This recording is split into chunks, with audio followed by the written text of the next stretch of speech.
Hi friends, welcome back to Koitor entertainment. আজকে কথা বলবো চরকি ঈদে রিলিজ হওয়া বাংলাদেশের অন্যতম আলোচিত web series myself Allen Swapan season 2 নিয়ে। ঈদে রিলিজ হওয়া এই সিরিজটি কেমন হলো, কেমন পারফরমেন্স, গল্প, ক্যারেক্টার ডেভেলপমেন্ট সবকিছু নিয়ে একদম ডিটেলসে আলোচনা করব এই ভিডিওতে। সো রিকোয়েস্ট থাকবে এটাই যে ভিডিও শুরু থেকে শেষ পর্যন্ত দেখবেন, আর যদি ভালো লাগে তাহলে লাইক, কমেন্ট এবং সাবস্ক্রাইব করে ফেলবেন।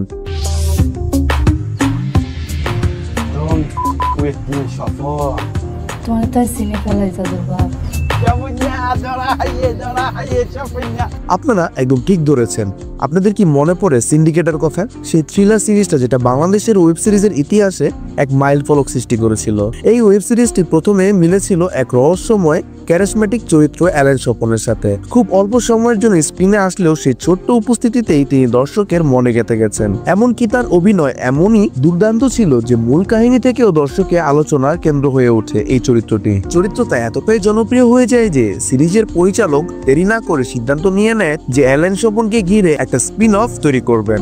এই ভাবনা থেকে জন্ম নেয় মাই সেলফ অ্যালেন স্বপন, যেটা 2023 সালে রিলিজ পায় এবং সেটা ছিল একেবারে কাল হিট। এই সিরিজটা যেন আগুন ধরিয়ে দিয়েছে দর্শকের প্রাণে। Allen Swapan psycho genius mind এবং তার ঠান্ডা মাথা ডেডলি প্ল্যানিং এবং সাথে রহস্যের অথচ ভয়ঙ্কর সব আচরণ সব মিলিয়ে এই ক্যারেক্টার তৈরি হয়, যেটা বাংলাদেশের কন্টেন্টে আগে কখনো দেখা যায়নি।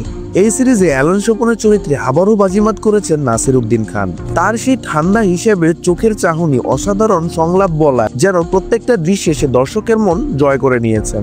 কিন্তু এবার অ্যালেন স্বপন একা না, সিজন 2-তে দুজন চরিত্র যেন আগুনে ঘি ঢেলে দিল। রিফাত রাশিদ মিথিলা, যিনি এসেছেন একদম স্টাইল, স্ট্র্যাটেজিক আর সাসপেন্স নিয়ে, আর রয়েছে জাফর, একেবারে ইন্টেন্স, মিস্ট্রিয়াস আর এমন একটা প্রেজেন্স নিয়ে এসেছেন যেটা আপনি একবার দেখলে আর ভুলতে পারবেন না। এই দুজনের সংযোজনে পুরো সিরিজটি ডাইনামিক ভাবে বদলে যাচ্ছিল।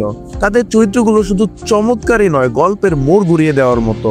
তবে এই সিরিজে আরো আছেন ইন্তেকাব দিনার, মোস্তাফিজুর নূর ইমরান এবং আরো এক ঝাঁক পরিচিত মুখ, যারা নিজেদের অভিনয় দিয়ে সিরিজটাকে করে তুলেছে আরো তীব্র, আরো জমজমাট। স্বপন চরিত্রটা ভীষণ ওয়েল রিটেন, শেরে ভরা, কমপ্লেক্স এবং এক কথায় রুথলেস। নিজের স্বার্থ ছাড়া কাউকে যেন তার চোখে পড়ে না, কোনো কিছুতেই তার গুরুত্ব নেই, না বউ, না ছেলে, না পরিবার। এই ভয়ঙ্কর অথচ স্ট্রং ক্যারেক্টারটিকে নাসির উদ্দিন খান যেভাবে ফুটিয়ে তুলেছেন সেটা সত্যি প্রশংসার দাবিদার। এমন একটা অবস্থানে দাঁড়ায় যে আপনি বুঝতেই পারবেন না নাসির কি সত্যিকারেরই স্বপন। অ্যালেন স্বপন যে শুধু কাহিনী বা চরিত্র দিয়ে বাজিমাত করেছেন তা নয়, এই সিরিজের আসল ম্যাজিক লুকিয়ে আছে এর ভাষা এবং ডায়লগ ডেলিভারিতে। ভাষার ব্যবহার ছিল খুবই প্রাণবন্ত। এই সিরিজের অন্যতম বড় ইউএসপি হলো এর ডায়লগ আর আঞ্চলিকতা। স্বপনের চরিত্রের মুখে যেন চট্টগ্রামের টান, স্পষ্ট আঞ্চলিক উচ্চারণের সংলাপগুলো আসছে, সেটা শুধু ভিন্নধর্মী শোনা যায় না, বরং চরিত্রের সাথে একেবারে মিশে যায়। এই টান, এই কন্ট্রোল রাফনেস স্বপনকে শুধু আরেকটা ক্রিমিনাল বানায় না, তাকে বানায় রক্ত মাংসে বাস্তব চরিত্র, যাকে আপনি ভয়ও পাবেন আবার কেমন যেন মজাও নেবেন। অনেক সময় হয়তো বুঝতে কষ্টও হবে, কিন্তু মজার ব্যাপার হলো শুনতে ভালো লাগে।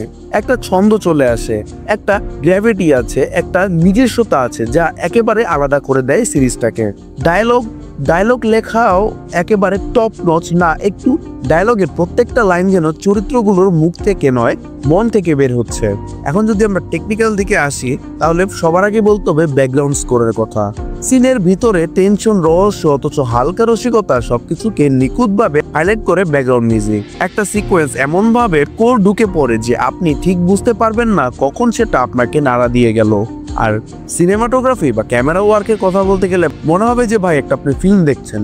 Smart, well frame shot, drone footage থেকে শুরু করে ইন্টেরিয়র লাইটিং সবকিছুতেই সিনেমাটিক গ্রিপ, লোকেশন চয়ন আর সেট ডিজাইন এতটাই রিচ আর অথেন্টিক মনে হবে আপনার যে সিরিজ না একটা রিয়েল ওয়ার্ল্ড দেখছেন। বাজেট কম ছিল না এবং সেটা চোখে পড়ার মতো। প্রত্যেকটা ফ্রেম, প্রত্যেকটা টান, প্রত্যেকটা কাট সবকিছুতেই প্রিমিয়াম ভাইব ছিল। তবে একটা আক্ষেপ আছে, জাফরের চরিত্রের সঙ্গে যেভাবে ট্রেলারে টেনশন বিল্ড করা হয়েছিল সেটা আসল সিরিজে এসে কিছুটা ফ্ল্যাট লেগেছে। আর মিথিলা, যিনি সিজন 1-এ এক বড় পাওনা ছিল, তিনি এই সিরিজে যেন একদম চুপসে গেছে।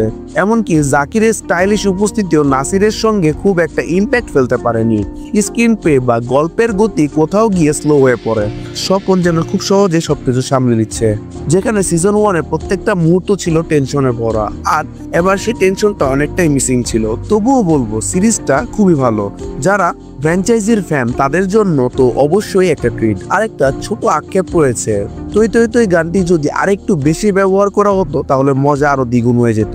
তো বন্ধুরা, আপনাদের একটা কথা জানাতে চাই, আজকের আমাদের এই ভিডিওটি স্পন্সর করেছে টিটি কর্পোরেশন, যারা দিচ্ছে উন্নত মানের ক্লথিং ব্র্যান্ড সহ আরো নানান কিছু।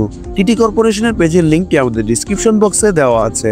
টিটি কর্পোরেশনের পেজে আপনাদের ভিজিট করার অনুরোধ রইল। তো বন্ধুরা, এটি ছিল আজকে কৈতর এন্টারটেইনমেন্টের পক্ষ থেকে মাইসেলফ অ্যালেন শো সিজন 2 এর রিভিউ। আপনাদের সিরিজটা কেমন লেগেছে কমেন্টে জানাতে ভুলবেন না। আর ভিডিওটা ভালো লাগলে লাইক, শেয়ার আর চ্যানেলটাকে অবশ্যই সাবস্ক্রাইব করে দিবেন। দেখা হচ্ছে কৈতর এন্টারটেইনমেন্টের পরবর্তী ভিডিওতে। Till then, bye by.